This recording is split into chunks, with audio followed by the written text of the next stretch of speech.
As soon as I finished the first pro video, I started work on the second one. That's right, we're back on Metroid, but this time we're doing the sequel, Echoes. This is my personal favorite of the trilogy. Not the most nostalgic, but objectively my favorite. My nostalgia is going to tell me to pick the first game over the second one, but I'm not going to let my nostalgia cloud my critical viewpoint anymore. Metroid Prime is still one of the best video games ever made, even if it has some appalling backtracking and shitty boss design, but the sequel ain't like that. You see, what probably happened at Retro was the devs heard all the criticisms that their game had horrible bosses and bad backtracking, and they also thought the game was too much like Super Metroid. Super Metroid wins skeptical. You guys shut up. Prime games are coming first, but Metroid Prime 2 is a lot like the first game. Except that it's not. Most video game sequels aren't like Metroid because most sequels are there to take the existing formula and make slight changes to call it a sequel, but Metroid games say fuck that and keep only the basic Metroid formula and upgrades, and they add some bonkers new shit for you to play around with. Not all the games are like this, but some are, and they work well because of it. And Prime 2 is one of those games. Again, we're playing on Veteran because Hyper Mode makes the game tedious and not harder, and we are here to have fun, right? Also, this is a no-death run. If I die, I'm gonna keep going, because let's see if I can beat this game without dying. Should be easy, not like I've been playing this game for the past 10 years of my life. If you guys want to know more on how big of a Metroid nut I was back in the day, here's a picture of me with a cardboard tube on my arm pretending I was Samus at a wedding. Oh man, good times. Put a tube on my arm up until I was like 11, because after that it became focused on being lazy and boring. The only time I get outside to get exercise is if I need to walk down the road to the gas station at my buddy's house. The most exercise I get indoors is maybe some push-ups here or there. Wait, what was I talking about? Oh, right, Metroid. Fuck.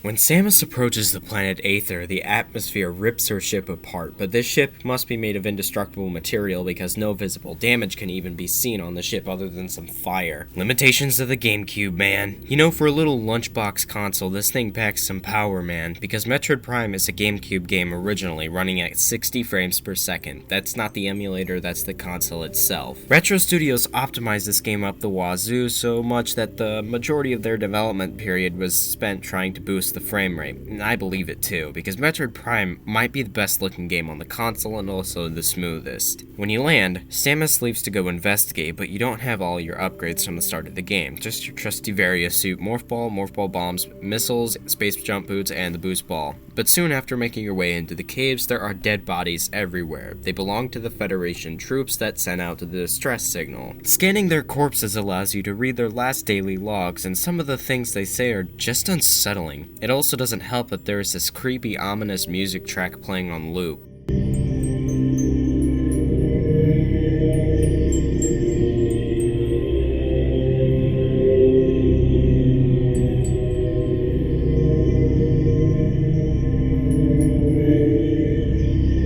But then, the trooper corpses begin to reanimate and you have to shoot them until they die. But after making your way through some rooms, you encounter a dark doppelganger of yourself, Dark Samus. But some spider things hijack all your shit in the dark world. At least this makes more sense than a dinky little explosion. But you do have to find all your shit back, even though you get to keep the Charge Beam, Varia suit, and the Morph Ball. I will say that Samus looks a hell of a lot better in this game than she did previously. Yeah, the texture quality may not be as good, but her armor looks a lot sleeker and less bulky. A welcome change.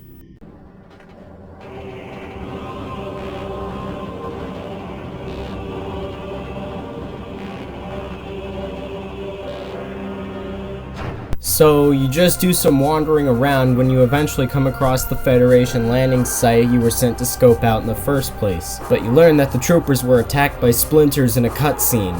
It's just funny that Samus has no trouble killing these things, but okay. It's funny to see a weak enemy just decimate the troopers and overwhelm them. But you do eventually make your way towards the Great Temple high in the sky, where you fight another one of those kill the smaller version of the bigger version with splinters instead of She-Goths or beetles, but you absorb a thing and this elevator takes you up to meet a friendly NPC in a Metroid game. This is a member of the species known as the Choza Luminoth, and he is named Yumas, who tells you that a meteor crashed into Aether, which was the final nail in the coffin for the unstable planet to enter a trans-dimensional flux with a dark version of itself. Combine this dark world with Phazon and you get a pretty nasty formula, but Yumas states that the Ing came in and fucked the Luminoth up, so they got wiped out, so they put themselves in stasis until help arrived because they were no match for the Ing. Yumas remained behind to ward anyone off the dangerous planet, but the Galactic Federation, being total dumbasses, choose to follow some space pirates, which are also total dumbasses, onto the planet Aether. But as Samus Aran, your mission is to recover the stolen energy from the Dark World and restore the energy to the Light World. It's much more complex than that, because this mission is perhaps the most high-stakes mission that has ever taken place in a single planet in these games,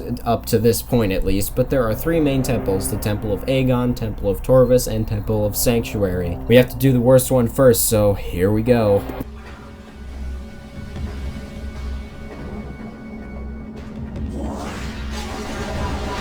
The first area of the game is fine. Level design wise, it's fucking fantastic, but it looks way too similar to the Chozo ruins from Prime 1. I still like it though. In fact, it's way better than the Chozo ruins everywhere, but the first thing you need to get at is the Morph Ball bombs, which are found in the temple. You fight a sandworm. Don't worry, the bosses get better, I promise, but you shoot his ass to stun him and then blow his head off. Then you get the Morph Ball bombs and get access to these locked doors with the encryption codes at this Temple Guardian. Not the power-up Guardian, but the Luminoth Guardian, who is now dead. But this level is where you enter the Dark World for the first time, outside of a cutscene.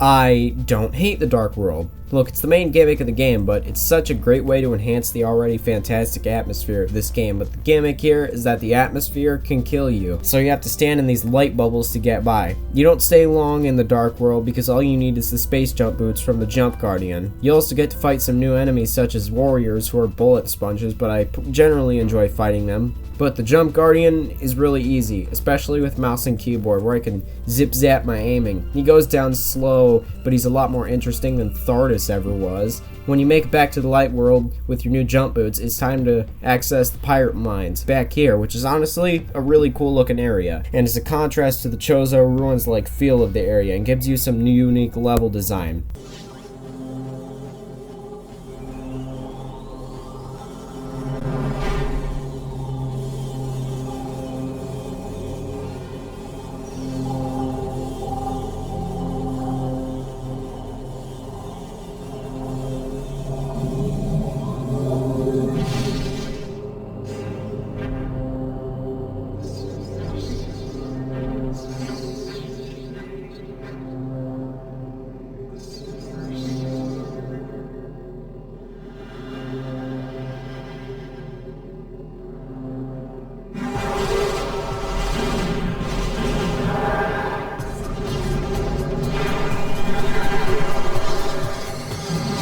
Dark Samus is not hard, she's just spammy. I still enjoy fighting Dark Samus though, even if she takes a bit to kill. She's still hard to hit. Her music track is just, oh, it's so fucking good.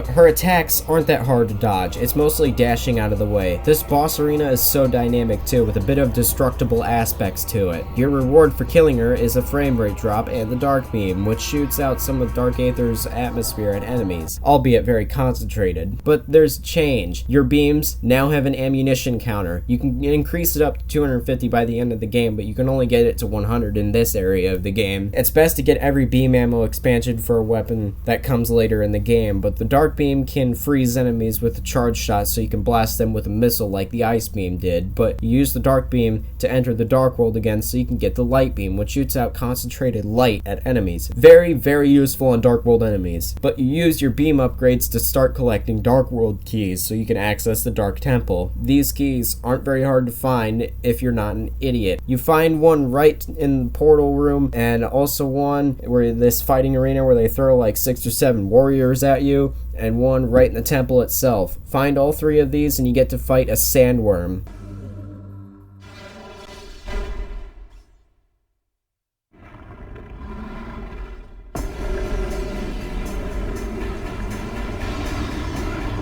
Usul has called a big one.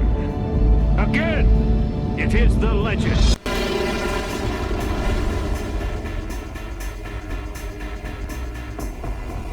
Amorbus is a lot like Flogro, except way more fun. You shoot the worms when they aren't connected to the ball, and then they attach to the ball, and you need to destroy their armor, and then bomb their stomach, and then they smash the ball. Do this 4 times and it's over.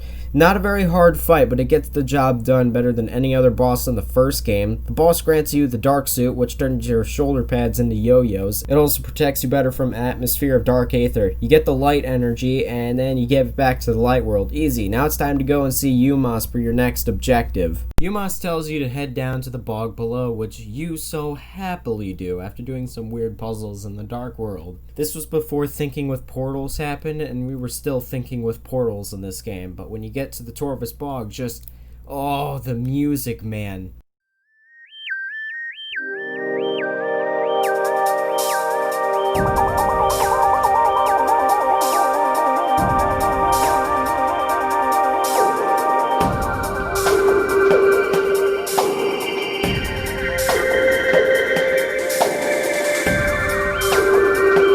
This song is great. It makes me want to explore the fuck out of the area, and it's such an enjoyable track to listen to on its own. The next music track in the bog is better, but here you get to fight more challenging enemies. Meet the Sheegoth 2.0, the Grenchler. These guys are really fun to fight early on, but then they just become an annoyance. They're more challenging than the Sheegoth, and I guess that's good, but you get 3 upgrades in this beginning part. Technically, you see, in the temple, you get the super missile, allowing you to open green shields on doors, and by open, I mean destroy. Then after you get the super missile, it's time to track down the Boost Guardian, who gave me so much shit on my first playthrough and caused my dad to never play Metroid games again. If you ever made it to the Spider Guardian, I'm pretty sure I wouldn't have a functional GameCube at this point. But you use the Boost Ball to make it back to the temple grounds, do a puzzle where you turn dials, and this grants you the Seeker Missile, which isn't exactly accurate. I would have just called it the multi-missile launcher because that's all it really does. I wonder why the Spazer Beam wasn't in these games at all.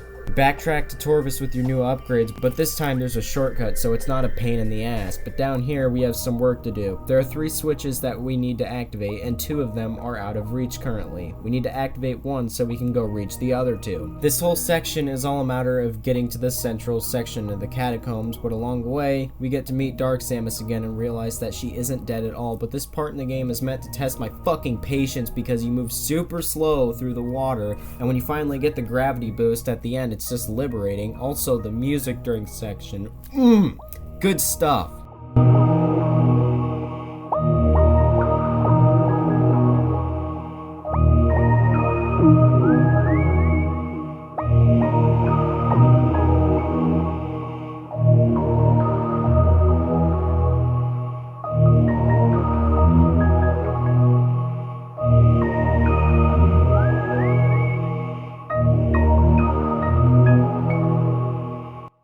Once you activate the 3 switches in the center room of the catacombs, you can head to the basement of the basement where you get the gravity boost to fight the alpha blog. Oh yeah, blogs are an enemy. Just time a single missile when they open their mouth. They're not hard. The alpha blog is just a harder version with more health. He doesn't take long to kill, only a few super missiles will take him down, but this playthrough he was annoying as fuck. But you only use the gravity boost for only a few parts in the game, and it doesn't absorb more damage, so that makes this whole fucking point of getting it a complete waste of time for the rest of the game. But now that you can get into the Dark World version of the Torvus Catacombs, you need to find the Grapple Beam next, which isn't hard to find at all, but it gets the job done. It's just a few rooms over where you have to fight the Grapple Guardian, who is a tad bit frustrating because his weak point has a weird hitbox, but once you kill him and grit the Grapple Beam, it shows up on Samus, and I love seeing the Grapple Beam show up on her arm earlier, and I love seeing the Grapple Beam show up more in this game, and it has a lot more utility than it did previously. Also, for some reason, the Dolphin emulator slows my PC down when I pull up the map screen in Metroid games. Oh, just wait till we get to Corruption.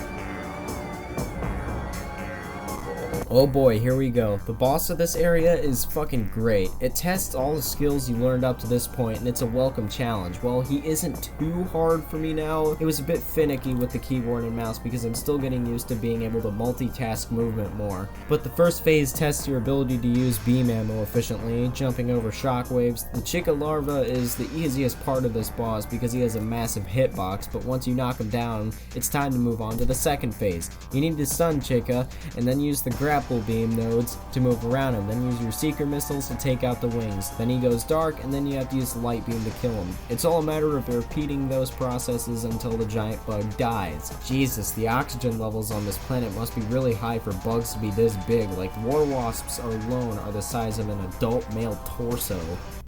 Oh boy, we have a big moment to enjoy before we have to go to the best part in the game, which I need to put this here, like, seriously, you do not want this part of the game spoiled for you, like, at all. But before we move on to the next area, we gotta nab a few upgrades along the way. So you're just walking along and Yumas tells you to head high in the cliffs, but I wonder why the hell he says high in the cliffs, but you literally take the fucking elevator down. It's wrong!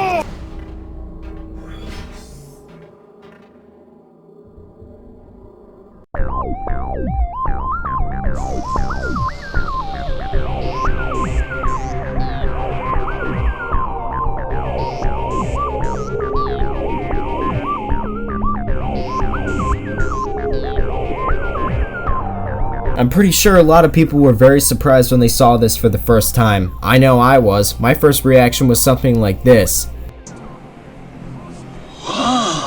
To be honest, this area of the game isn't even fair to the rest of the series. The music in this area is awesome. Just have a listen.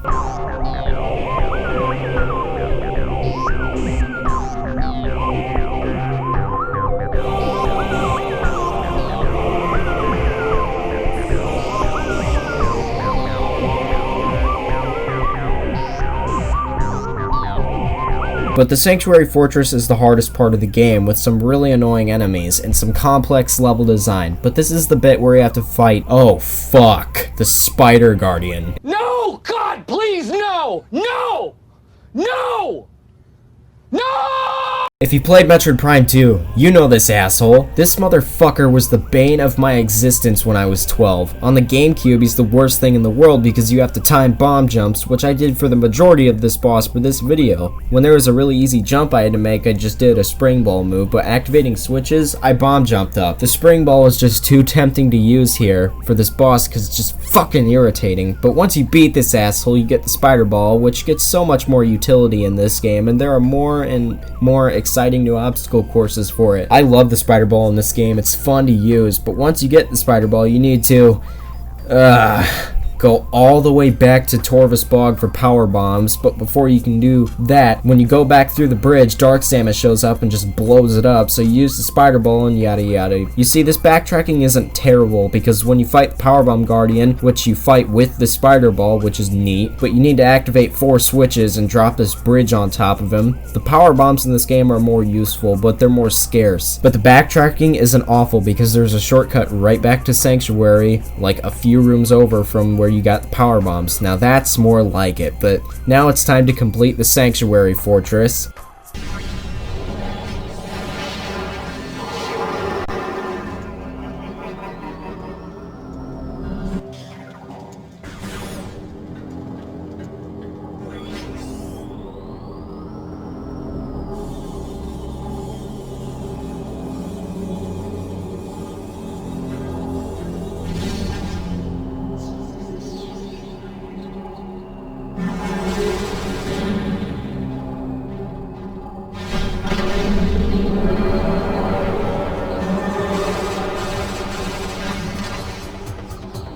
This late in the game is your next Dark Samus battle out of the 3 in the game, but this boss is even more spam than the last encounter. She has more health and more attacks she just loves to abuse, like the goddamn Morph Ball, but once you kill her, she jumps off the tower and falls to her death. Not really, but it looks like it when she just explodes like that. But apparently she didn't fall that far, because just right outside the window is a platform like 3 feet down.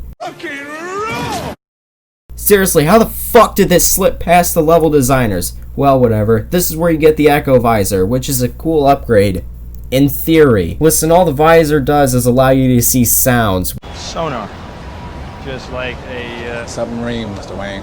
But Daredevil vision or not, this visor is kind of cool. But we still have another upgrade to get in the Sanctuary Fortress. Okay, we're getting the screw attack now. Listen, doing the puzzle for the screw attack isn't hard, it's just boring. But once you get it, you quickly realize this upgrade is purely for traversal. Oh, you want to kill something with it? Good fucking luck with that, asshole. You also use this upgrade to jump up walls. I guess Retro knew the screw attack wasn't going to work. You know, one of the cool things about this area is that in Dark Aether, the Sanctuary Fortress is called the Ing Hive. But after collecting the 3 keys for the boss, it's time to turn those suckers in and fight the single best boss in the game.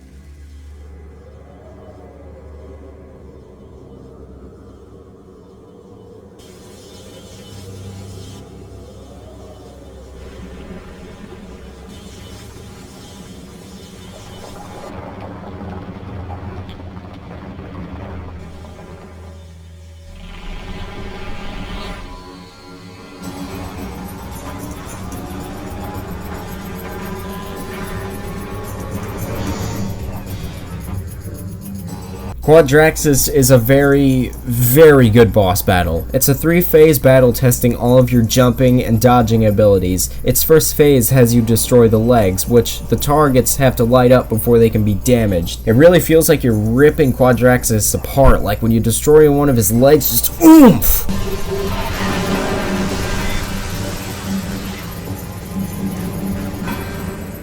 Once the legs have been disconnected from the body, you need to sever the connection from the repairing body and the head by destroying the antenna. You can't see these without the Echo Visor, so use your light beam for this part. It's faster. Then once it's disconnected from the body completely, you need to stun the head and time a Morph Ball launch from the legs onto its head. Bomb it twice in the sockets, and once you do that, the Titan falls, granting you the Annihilator Beam, which is ridiculously underpowered. For burning twice the ammo, why isn't there a hack for this game that disables the beam ammo? But anyways, you can now collect the energy and return it to Light Aether. When you return to Yumas, he says the final part of energy is within the mirrored version of the temple grounds, but before we can access the Ing Temple, we have to collect the Sky Temple keys. Okay, so I'm going to tell you guys where to get the Sky Temple keys. Not really. You have to suffer like I did if you haven't played this game yet. There's 2 keys in each main area of the game, and there are 3 keys in the Dark Temple grounds. This adds up to 9. In total, there are 10 keys, but 1 is already turned in. Also, when there are one of these blue Luminoth corpses in the room, there's a Sky Temple key in there. Just wait until endgame to collect these. It's much easier, and you can fast travel now, so it's way faster than Prime 1. But once you collect the keys and bring them to the Sanctum, well...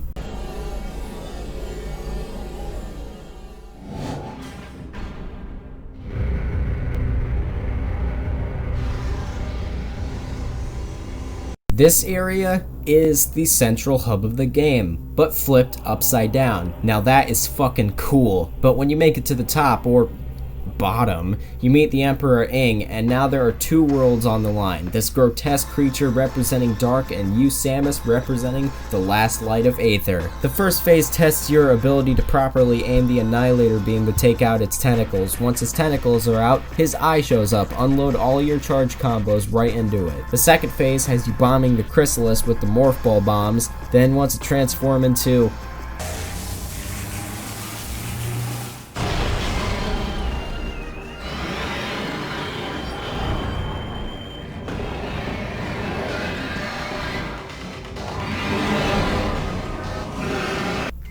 The final phase just tests how many beam ammo expansions you collected, which I collected all of them, and it was barely enough to bring him down. Speaking of bullet hell, do you see how many lasers this thing fires? Jesus fucking Christ. Also, the music in this fight, awesome.